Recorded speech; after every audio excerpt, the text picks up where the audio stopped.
What's up, y'all? It's me, it's your boy Asmongold, and today we're going to be talking about Warlords of Draenor. Now, a lot of people have asked me, what do I think? I'm gonna tell you guys what I think in this video. The first thing's the storyline. Now, I'm just going to take a guess. I'm going to say Alduin frees Garrosh. Somehow, Alduin plays a part in letting Garrosh escape.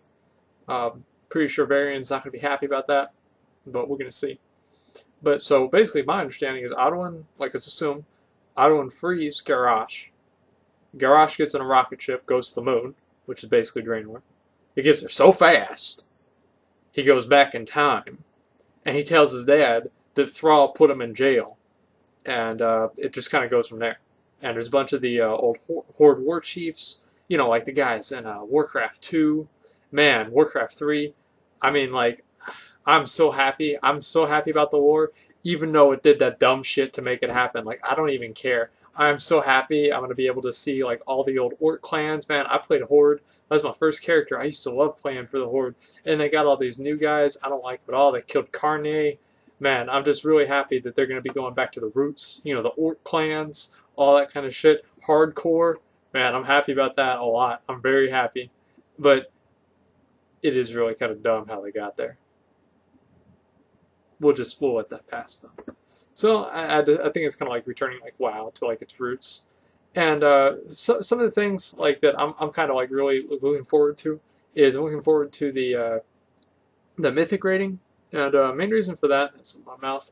Main reason for that is that I've been doing 25 mans, and there's always this competition and discourse between is 10 harder than 25 man, is 25 man harder than 10 man, and as the 25 man raider is no contest. 25 man is way harder, and there's only one reason for that. There's a whole bunch of fat kids causing problems. That's all there is to it. It's just it's easier. Mechanics are way easier. 10 man's mechanically much more difficult, but 25 man you have to deal with a lot more mistakes, and I'm kind of glad that they're putting everybody on the same playing field with the 20 man, and I'm really looking forward to that, and we can a lot of 25-man guilds, so we can cut their bottom 5 players.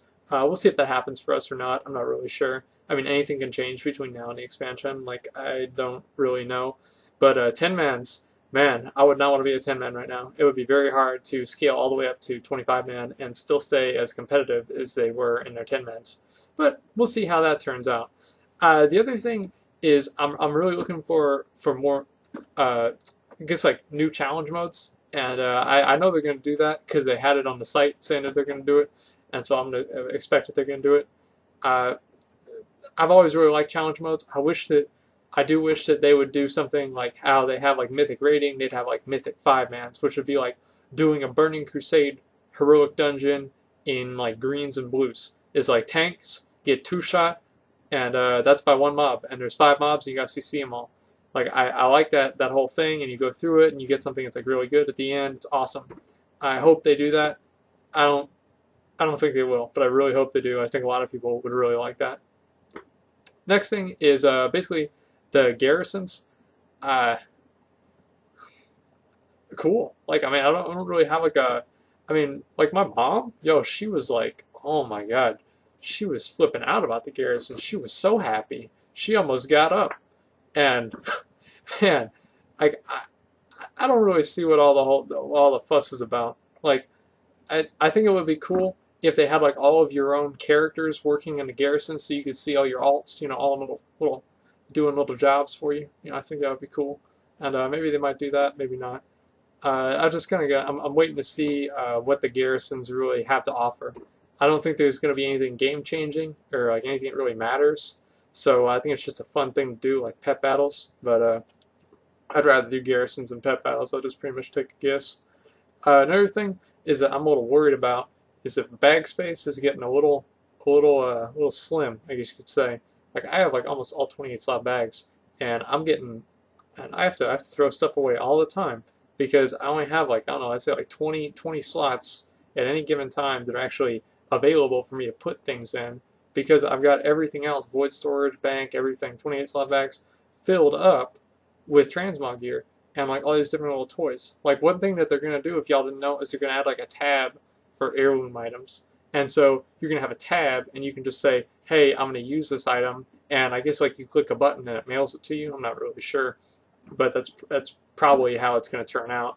And I think that's great because I've lost a very embarrassing number of heirlooms in the mail, and those are the upgrade heirlooms too. So hopefully that will cut down on my heirloom losing. They're also adding like a toy tab, like the same way you have like your mounts. They have like toys, and I really wish they would have done this like before, since there's so many things they have in Cataclysm. Like I'm assuming they're gonna have like the anatomical dummy.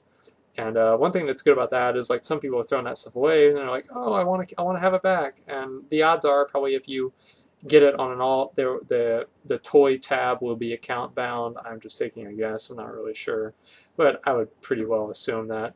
Another thing people are pissed off about is that flying is only going to be available at 6.1, which I mean obviously like the expansion is going to be 6.0. And so the first big patch, they're going to allow flying. But until then, you're not even going to be able to fly. You're going to have to run around on the ground.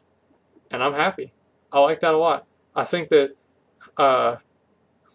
it's not what the players want, but it's what they need.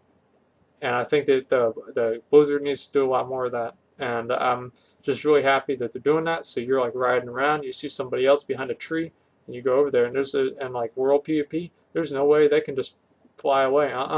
Nope. You chase them down. I'm happy about that. And some people are really mad because they can't use their flying mounts. Tough shit. That's the way I look at it. I'm really happy about it. The 90, like if you buy the expansion, you're supposed to get like a boost to level 90. And I think that's kind of funny because they're just kind of saying, yo, Pandaria, that should never happen. That should never happen. And I think that's kind of funny. And I'm kind of glad about it too. But I mean, some people are pissed off about it. I'm pissed off about it in certain, I guess like certain aspects. But if you can buy like multiple ones, I don't like that. But if you just buy the expansion, get a 90 boost, man, that's the best thing. That's the best idea I've ever had. And so that's pretty much all I've got to say. Trying to keep my videos shorter. And so this one's only 7 minutes. And again, like the story is absolutely insane. Usually, like Chris Metzen and all the other WoW storyteller guys. I mean, I've been following the WoW storyline since I was like 7 years old. So, I mean, I stick with it, but it's a little silly. But I'll wait to see how it all plays out. And I'm really looking forward to the expansion. A lot more than I was looking forward to Pandaria. And I hope you guys are too. And that's pretty much all I've got for you guys. So if you like the video, like, comment, subscribe. Thanks for watching.